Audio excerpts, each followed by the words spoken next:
Anda masih di Jurnal Merah Putih Saudara bersama saya Renata Panggalo. Untuk mengetahui penanganan korban dari Palang Merah Indonesia, kita akan terhubung dengan Ketua PMI Pusat, Bapak Jusuf Kalla. Selamat sore, Pak. Selamat sore. Baik, Pak JK, bagaimana PMI ini turut menangani korban bencana di Sumatera, Pak?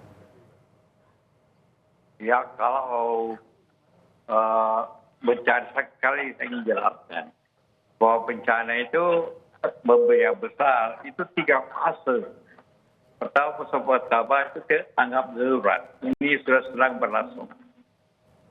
Setelah itu di mana tanggap darurat itu pengungsi di daerah pengungsian, kemudian diberi layanan kesehatan, layanan makanan dan juga tempat yang layak.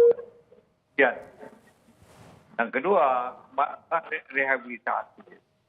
Sebentar lagi, mungkin 1 minggu lagi, itu sudah masa rehabilitasi.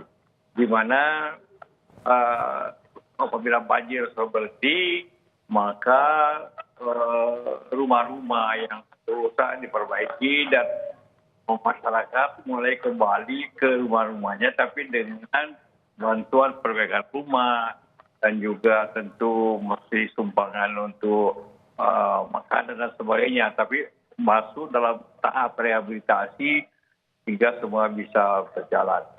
Dan yang ketiga, baru masuk rekonstruksi, perbaikan jalan, perbaikan jembatan dan sebagainya. Ini kan harus disiapkan, tentunya.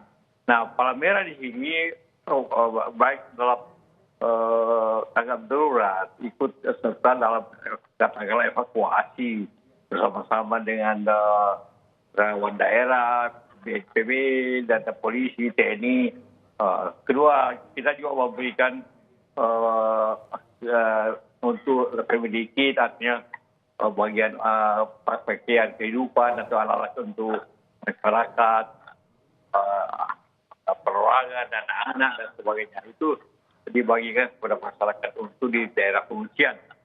Nah, itulah sekarang ini Palang Merah akan mempersiapkan untuk fase rehabilitasi dengan cara menyiapkan sekarang sudah berjalan 60 mobil tangki untuk menyiapkan air bersih di daerah-daerah 3 provinsi itu.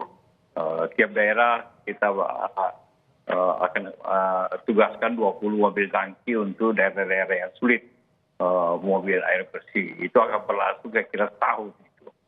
Jadi akan tetap itu, samping itu juga kita mempersiapkan pembersihan sumur dengan alkohol dan sebagainya. Itu akan berjalan terus itu sampai semua masyarakat dapat memperoleh air bersihnya sendiri, perbaikan pipa-pipa dan sebagainya, dan juga tentu penyiapan yang lainnya termasuk tandon-tandon air, khususnya kita operasi air, penyediaan air bersih.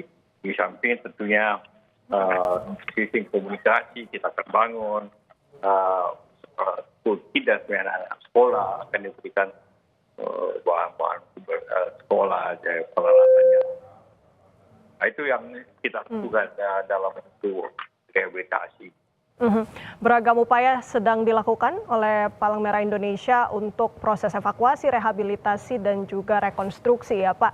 Pak JK, kalau boleh tahu nih Pak, kira-kira apa saran dan masukan dari Pak JK untuk upaya tanggap darurat yang saat ini sedang dilakukan oleh pemerintah? Masalah yang sekarang terjadi di 3 provinsi itu ialah masalah rusaknya jalan dan jembatan, sehingga untuk mengirim bantuan ke daerah-daerah yang terimbas banjir itu semuanya sebagian besar lewat udara. Tentu memakai helikopter yang tentu dari TNI mengoperasikan helikopter yang cukup banyak. Ya, satu jalan. Tapi untuk operasi perbaikan itu harus dilakukan segera jalan supaya bantuan-bantuan yang lebih besar bisa masuk ke daerah tersebut, seperti makanan, beras dan sebagainya. Itu itu perbaikan transportasi, perbaikan jalan, perbaikan jembatan itu masalah yang paling urgent di samping penyediaan bahan-bahan logistik makanan dan juga kebutuhan masyarakat. Tidak hanya makanan, tentu bantuan untuk rekonstruksi perbaikan jalan itu juga yang menjadi penting ya Pak untuk diperhatikan oleh pemerintah dalam masa tanggap darurat. Terima kasih banyak Pak JK atas waktunya sore ini bergabung di Kompas TV.